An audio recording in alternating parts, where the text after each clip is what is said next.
Hey, what's up guys? I'm Elizabeth Patters with The Great Gaming, and today we're going to be talking about Nidhogg. Nidhogg is an indie side-scrolling pastel sword fighter, and it was developed by MAYHEM on January 13th of this year. They're also known for Fly Wrench and Scratch Race, and it won a couple awards. It won the Independent Games Festival Award in 2011, and it also won Indiecade in 2013, which is also coming up right here in California in Culver City in October, so I'm hoping to be there this year. But it's available on PC and Mac for $14.99, and it's actually also coming to the PS Vita and the PS4 on August 26th. But they hired Daedalus to do the music, who is a really experimental artist. He's right here in Los Angeles, and he does a wide variety of music from strings and bass all the way up to hip-hop beats. He's got a very unique style, so he uses a mix of electronic and live instruments in the game. The atmosphere, as you can see, it's very retro-style graphics. They're pixelated, but they're very crisp and clean. And I really liked how the background was on the plainer side sometimes, while the characters were really bright, so they really complemented each other.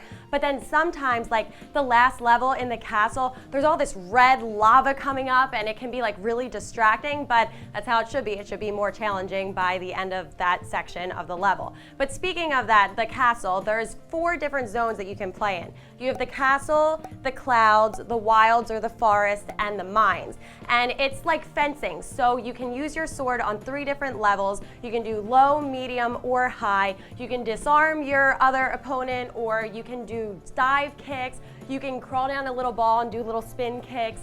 You can jump over him and climb up walls, and if you lose your sword, you can pick it back up again. You can even throw your sword at him, or you can just start punching him and beating him up and try to win that way.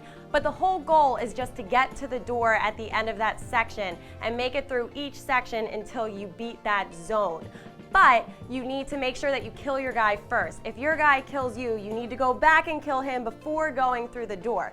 When you make it through the end of that section, a Nidhogg comes through and scoops you up and eats you to take you to the next level. So what is a Nidhogg? A Nidhogg is a mythical creature from, it's technically a serpent dragon from Norse mythology, and he just carries you to the next level of difficulty.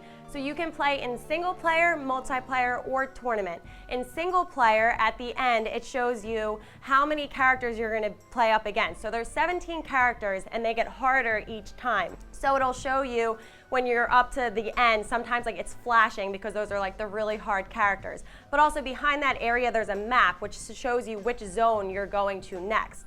In multiplayer mode, you can play with a whole bunch of different variants if you want to. You can make it so that the swords fly like a boomerang, or you can play in baby mode, which is where you're like crawling the entire time. And at the end, it also shows you how many kills and suicides you have. So obviously you want to have more kills, but it also tells you your time. You don't technically have to finish in a certain amount of time. You have unlimited time and also unlimited lives.